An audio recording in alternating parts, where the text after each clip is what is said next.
مولوی صاحب ان کا کوئی فائدہ نہیں، یہ فضول ہیں، ان میں تو پکوڑے بھی نہیں تولے جا سکتے۔ کباڑیے نے کتابیں سائڈ پر رکھ دیں۔ وہ میری طرف مڑے اور ہنس کر بولے، محمد جاوید تم بتاؤ میں نے کیا کہا تھا؟ میں نے مسکرا کر اپنا سر ہاں میں ہلا دیا۔ ان کا ہاتھ پکڑا، نیچے جھکا اور ان کے سفید براق ہاتھ پر بوسہ دے دیا۔ وہ کباڑیے کی طرف مڑے اور کہا، تم ساری فضول کتابیں سائڈ پر رکھ دو۔ اس نے چمک کر کہا، یہ ہوئی نا بات، اور وہ کتابوں کے ڈھیر سے تیزی سے کتابیں چھانٹنے لگا۔ اس نے چمکدار نفیس کاغذ پر چھپی ہوئی تمام کتابیں ایک سائڈ پر رکھیں، جلد والی پرانی کتابیں دوسری سائڈ پر رکھیں اور پیپر پیک کی کتابوں اور ڈائجسٹوں کا ڈھیر سامنے لگا لیا، اور پھر بولا، مولوی صاحب میں ان کے 80 روپے کلو دوں گا۔ وہ اس کے بعد چمکدار کاغذوں والی کتابوں کی طرف مڑا اور بولا، یہ 60 روپے کلو ہوں گی، اور یہ جلد والی ساری کتابیں 25 روپے کلو ہوں گی۔ حضرت صاحب خاموشی سے دلچسپی کے ساتھ اس کی طرف دیکھتے رہے۔ میں نے کرسی پر کروٹ بدلی اور اس سے پوچھا، یہ تمام کتابیں ہیں، ان کے ریٹ میں اتنا فرق کیوں ہے؟ کباڑیا ہنس کر بولا، جناب یہ کتابیں اخباری کاغذ کی ہیں، یہ ہم سے پکوڑے، سموسے اور لفافے والے خرید لیتے ہیں، ان کی قیمت زیادہ ہوتی ہے۔ یہ کتابیں چمکدار کاغذوں والی ہیں، ان کے صرف لفافے بن سکتے ہیں، اور وہ بھی تعداد میں کم، اور ان لفافوں کے خریدار بھی زیادہ نہیں ہوتے، اور یہ موٹی جلد والی کتابیں یہ مکمل فضول ہیں۔ آپ خود بتائیں مجھے ان کی جلدوں کا کیا فائدہ ہوگا؟ دوسرا ان کے کاغذ بھی پرانے اور خستہ ہیں، یہ مجھ سے کون خریدے گا؟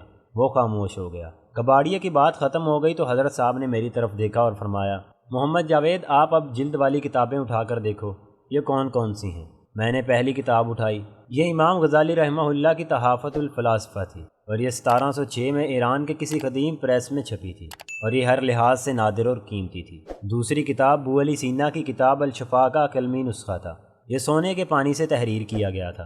اور تیسری کتاب ابن کثیر کی البدایہ والنہایہ کی تیسری جلد تھی، اور یہ بھی لبنان کے کسی کاتب نے ہاتھ سے تحریر کی تھی۔ یہ تمام کتابیں انتہائی قیمتی تھیں، اور یہ اگر یورپ میں ہوتی تو یہ باقاعدہ نیلام کی جاتی، اور لوگ بولی لگا کر یہ خریدتے۔ لیکن میرے سامنے بیٹھا شخص منہ میں پیک سنبھالتے سنبھالتے کہہ رہا تھا، یہ میرے لیے فضول ہیں، اور میں ان کو 25 روپے کلو میں خریدوں گا، جبکہ وہ عام بازاری ڈائجسٹوں کو 80 روپے کلو کے حساب سے خرید رہا تھا۔ حضرت صاحب نے خادم کو اشارہ کیا، اس نے جلد والی تمام کتابیں اٹھا لیں اور پیپر بکس، ڈائجسٹ اور گلیزڈ پیپر میگزین کباڑیے کے حوالے کر دیے، اور وہ انہیں اپنے میلے کچیلے سلیپروں میں رکھ کر تولنے لگا۔ میں حیرت سے یہ منظر دیکھتا رہا۔ وہ کتابیں سمیٹ کر چلا گیا تو حضرت صاحب نے تمام روپے اپنے خادم کو دے دیے اور فرمایا، یہ ابوبکر کے اکاؤنٹ میں جمع کرا دیجیے، اور ہاتھ جھاڑ کر میری طرف متوجہ ہو گئے۔ وہ تھوڑی دیر مجھے دیکھتے رہے اور پھر بولے، محمد جاوید۔ وہ مجھے محمد جاوید کہتے تھے۔ ان کا کہنا تھا، چودھری کے لفظ سے تکبر کی بو آتی ہے، اور یہ میری پرسنالٹی کے ساتھ سوٹ نہیں کرتا۔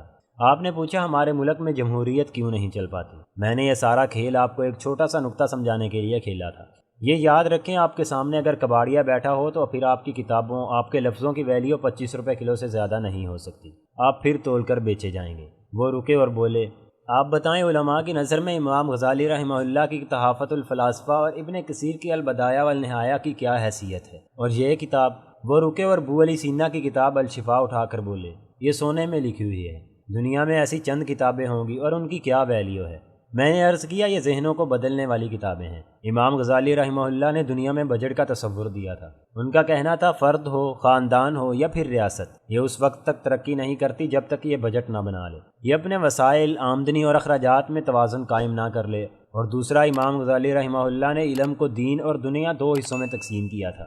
آپ کو آج دنیا میں جتنی بھی ترقی نظر آتی ہے، اس کے پیچھے امام غزالی رحمہ اللہ کے یہ 2 فلسفے ہیں، اور یہ کتاب تحافۃ الفلاسفہ امام غزالی رحمہ اللہ کا حوالہ ہے۔ بو علی سینا میڈیکل سائنس کا بانی تھا، اس کی کتاب الشفا سونے میں لکھی اور تولی جانی چاہیے، اور ابن کثیر اسلامی تاریخ کا بانی تھا، اس نے تاریخ کو باقاعدہ فن کی حیثیت دی۔ آپ دنیا کی کسی یونیورسٹی کی کوئی بڑی لائبریری دیکھ لیں، وہ ان کتابوں کے بغیر ادھوری سمجھی جاتی ہے۔ وہ دلچسپی سے میری بات سنتے رہے۔ میں خاموش ہوا تو وہ بولے، یہ ہوئی نا بات، ہمارے مشاہیر آج بھی یورپ، امریکہ اور جاپان میں پاپولر ہیں۔ کیوں؟ کیونکہ یہ علم پرور معاشرے ہیں، یہ کتابیں آج بھی وہاں نیلام گھروں میں نیلام ہوں گی، لیکن ہم کیونکہ بے علم اور جاہل ہیں، چنانچہ یہ کتابیں یہاں 25 روپے کلو میں بک رہی ہیں، اور کباڑیے انہیں فضول بھی کہہ رہے ہیں۔ وہ رکے اور بولے، یہ یاد رکھو، علم کی قدر علم والے کرتے ہیں۔ آپ اگر کباڑیوں کے سامنے بیٹھتے ہیں تو پھر آپ کی باتیں ہوں، لفظ ہوں، فلسفہ ہو یا تحقیق ہو، کوڑیوں کے بھاؤ بکے گا۔ وہ رکے اور فرمایا، آپ نے بڑے غلام علی خان کا نام سنا ہوگا، وہ کون تھے؟ وہ خاموشی سے میری طرف دیکھنے لگے۔ میں نے عرض کیا، وہ ہندوستان میں موسیقی کے سب سے بڑے استاد تھے۔ حضرت صاحب مسکرائے اور فرمایا، مجھے اچھی طرح یاد ہے کہ پاکستان بنا تو بڑے غلام علی خان بھی مملکت خداداد میں آ کر بس گئے تھے۔ یہ کراچی میں رہتے تھے اور ان کا حال یہ تھا کہ ان کا سالہ کسی سیٹھ کا ڈرائیور تھا۔ سیٹھ نے اسے اپنے گھر میں سرونٹ کوارٹر دے رکھا تھا اور یہ بڑے غلام علی خان اپنے ڈرائیور سالے کے کوارٹر میں رہتے تھے۔ یہ جلد ہی غربت، بے نامی اور بے سکونی سے تنگ آ کر انڈیا واپس چلے گئے۔ بھارت میں یہ ایک بار گانا گانے کے لیے اسٹیڈیم میں آئے۔ پہلی بات، وہ اسٹیڈیم نکو نک بھرا ہوا تھا، اور دوسری بات، جب استاد اسٹیڈیم میں داخل ہوئے تو انڈیا کے وزیر اعظم لال بہادر شاستری ان کے پیچھے پیچھے آ رہے تھے اور انہوں نے استاد کا ستار اپنے کندھوں پر اٹھا رکھا تھا۔ وہ رکے، لمبی سانس لی اور بولے، یہ فرق کیوں تھا؟ یہ اس لیے تھا استاد بڑے غلام علی خان یہاں اس ملک میں کباڑیوں کے بیچ تھے، جبکہ وہ انڈیا میں جوہریوں کے پاس پہنچ گئے تھے۔ وہ رکے اور پھر بولے، دنیا کے سب سے بڑے ہیرے کا نام کیا ہے؟ میں نے عرض کیا، کوہ نور۔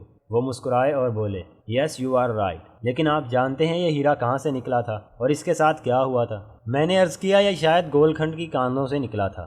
وہ ہاں میں سر ہلا کر بولے، یہ سب سے پہلے خانہ بدوشوں کے ہاتھ لگا تھا اور یہ ان کے لیے ایک رنگین پتھر سے زیادہ اہمیت نہیں رکھتا تھا، لہٰذا انہوں نے اسے گدھے کے گلے میں لٹکا دیا۔ کسی تاجر نے دیکھا تو اس نے کوہ نور جوتوں کے ایک جوڑے کے بدلے میں خرید لیا اور خانہ بدوشوں نے یہ خوشی خوشی اس کے حوالے کر دیا۔ مگر یہ جب شاہی خاندان کے پاس پہنچا تو یہ بادشاہوں کے تاج کا حصہ بن گیا۔ یہ آج بھی ملکہ برطانیہ کے تاج میں لگا ہے۔ آپ اس کباڑی اور شاہی سوچ کا فرق دیکھ لیں۔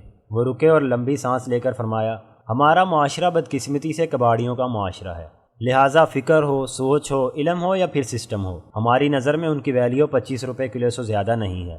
اور جمہوریت کوہ نور سے بھی قیمتی اور ابن کثیر، ابو علی سینا اور امام غزالی کی فکر سے بھی اعلیٰ اور نازک چیز ہے۔ ہم کباڑی اس کی قدر، اس کی قیمت سے کیسے واقف ہو سکتے ہیں؟ چنانچہ جب بھی ہم اسے دیکھتے ہیں ہم اس کا بھاؤ 25 روپے کلو لگا دیتے ہیں۔ ہمیں اگر جمہوریت کی قدر ہوتی تو سیاسی جماعتوں سے لے کر عوام تک اسے سونے میں تولتے، ہم کوہ نور کی طرح اس کی حفاظت کرتے اور امام غزالی رحمہ اللہ کی کتابوں کی طرح اسے چومتے، دل سے لگا کر رکھتے، لیکن ہم کیونکہ کباڑی ہیں، چنانچہ پارٹیوں سے لے کر ملک تک ہمیں کسی جگہ جمہوریت نظر نہیں آتی۔ اور آپ یہ بھی یاد رکھیں، یہ ہمیں اس وقت تک نظر بھی نہیں آئے گی جب تک ہم خود کو اس کے قابل نہیں بناتے۔